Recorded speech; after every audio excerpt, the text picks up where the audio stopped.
Hi, and welcome to At Home Art Lessons with the Art Groupies.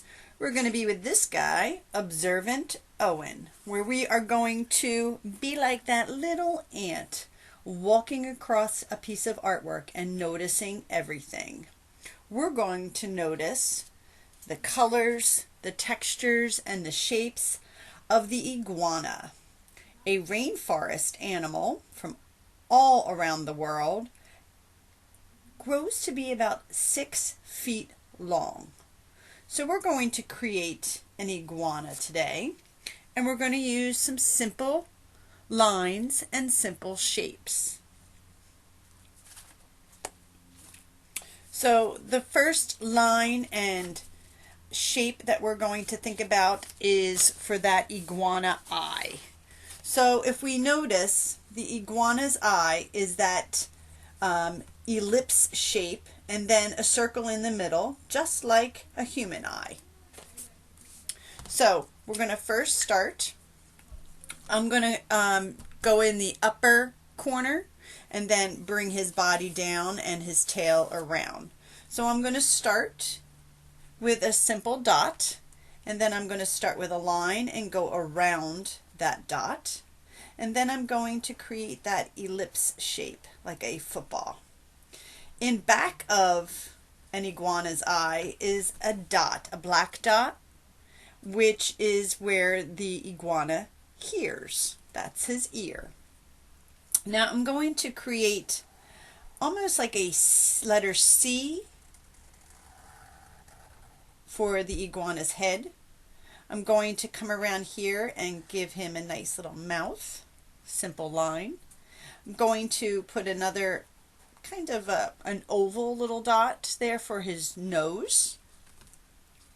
Now I'm going to have my iguana's body go all the way down and around. And that's for his back and all the way around for his tail. So another giant letter C. Now I'm going to think about my iguana's front leg. So I'm going to start with a simple oval. I'm not going to attach it because I'm then going to add 2 lines coming out that are parallel.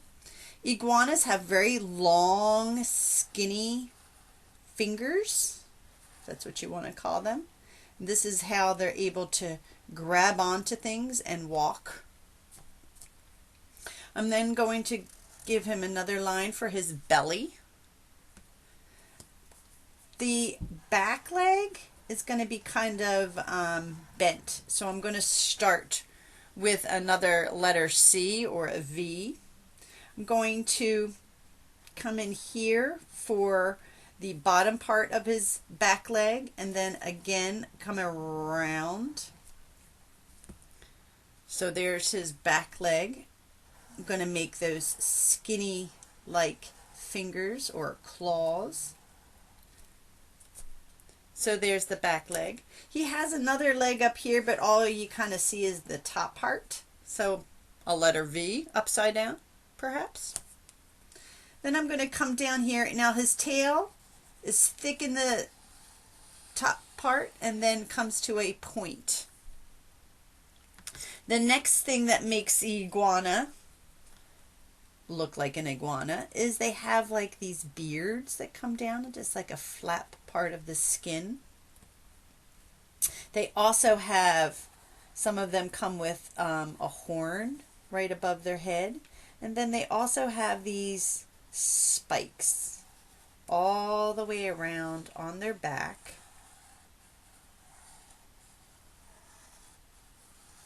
Going down towards their tail. So, voila, my iguana. You can also add some texture to our iguana. So an iguana has what kind of looks like scales, and we can represent them with a simple oval or a circle. Again, they have these flappy beards. They also have these beautiful coloring and textured stripes, so we can go ahead and add them. I'm going to add these stripes or this pattern all the way down to his tail. So voila, there is my iguana. I'm now going to give him some background and fill in that negative space that is behind our iguana. I'm going to make it look like he is walking on a branch, because you would normally find an iguana in the trees. So I'm going to make it appear that there's a big branch. We can add some skinny branches off here and maybe add some leaves.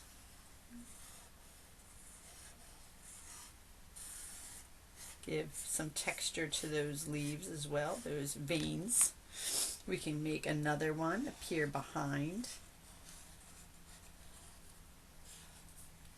Making it appear a little bit more realistic. We can also maybe add some flowers into our picture. Maybe some hibiscus.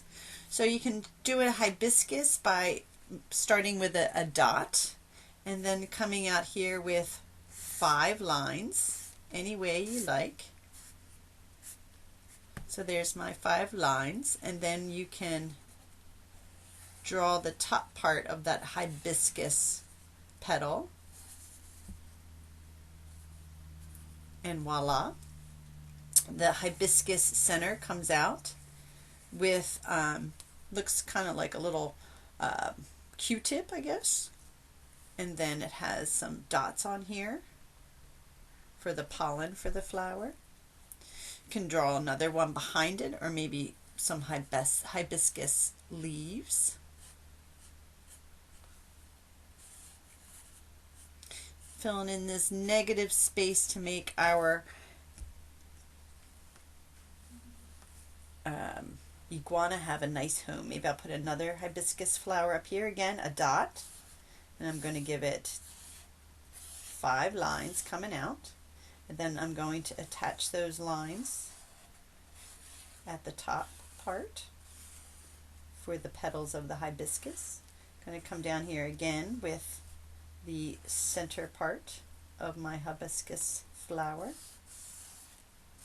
Draw some more leaves on there.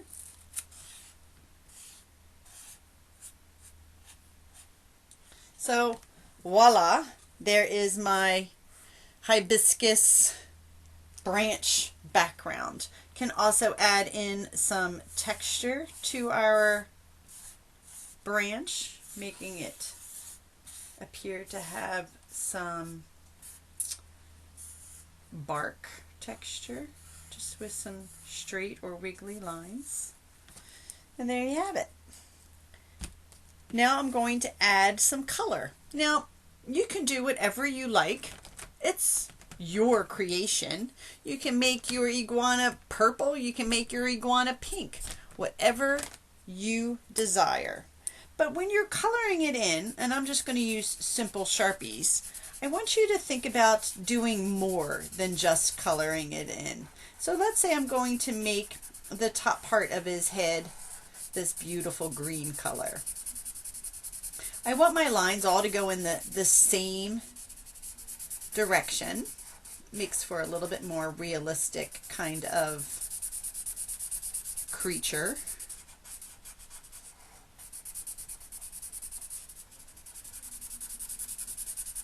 I'm then going to get a different color, maybe a darker green, maybe a nice teal, and I'm going to give him some dots, some stippling, just to give that extra little something something.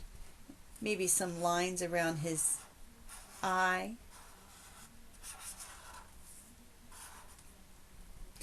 Some stippling around his mouth. Creates that appearance that he has form. Maybe like some shadows. And it just makes it a little bit more interesting than a coloring it in just with a flat color. I could use another color, perhaps a darker green, and go in here with some more stippling. So not just one color, go for it.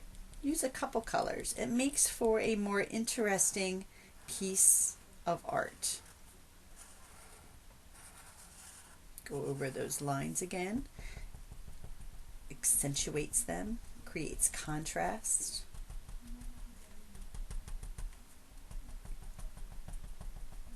Just like we have some of these round circles down here, we can also do them up top.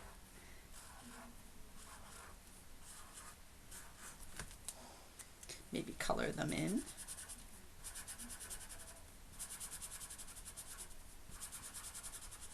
Maybe my iguana is going to change colors, go from a light green to a even lighter colored green. You want to kind of go over that color a little bit to pull that color out.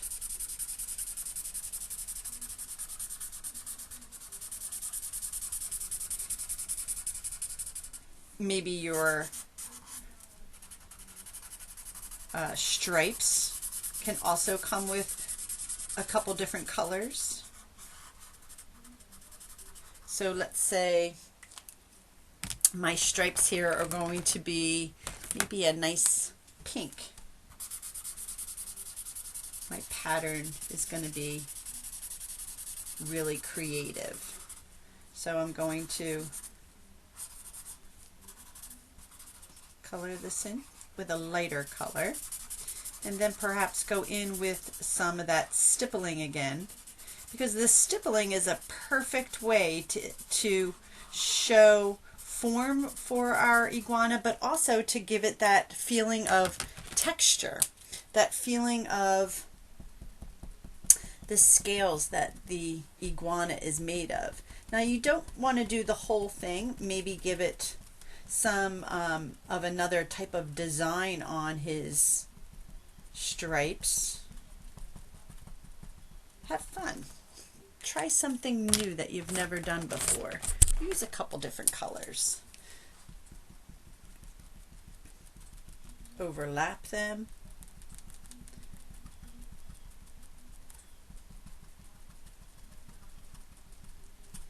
Maybe your next stripes can be a combination of coloring it in with the two different colors. So instead of just the light pink, maybe I can start with the dark pink on the bottom, the light pink on top. You want to kind of do it while it's still wet, kind of blends it a little bit better.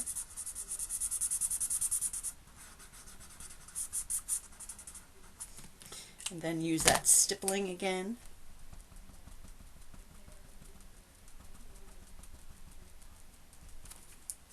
The next darker pink for some more stippling down here. Again, you just want to be more than just coloring it in one solid color. Trying to create a more realistic iguana would be a fun thing to do. So this is my starting of my iguana. This is one that I worked on yesterday. I used those hibiscus flowers again in my piece. I used the stippling, two different colors in here, and I kind of slowly gradated down to blue, to turquoise, to teal for his tail. I used some light yellow and light greens and some dark greens, and just had fun creating this beautiful iguana. So have fun. Enjoy creating your iguana using lines and shapes. Thanks for joining me.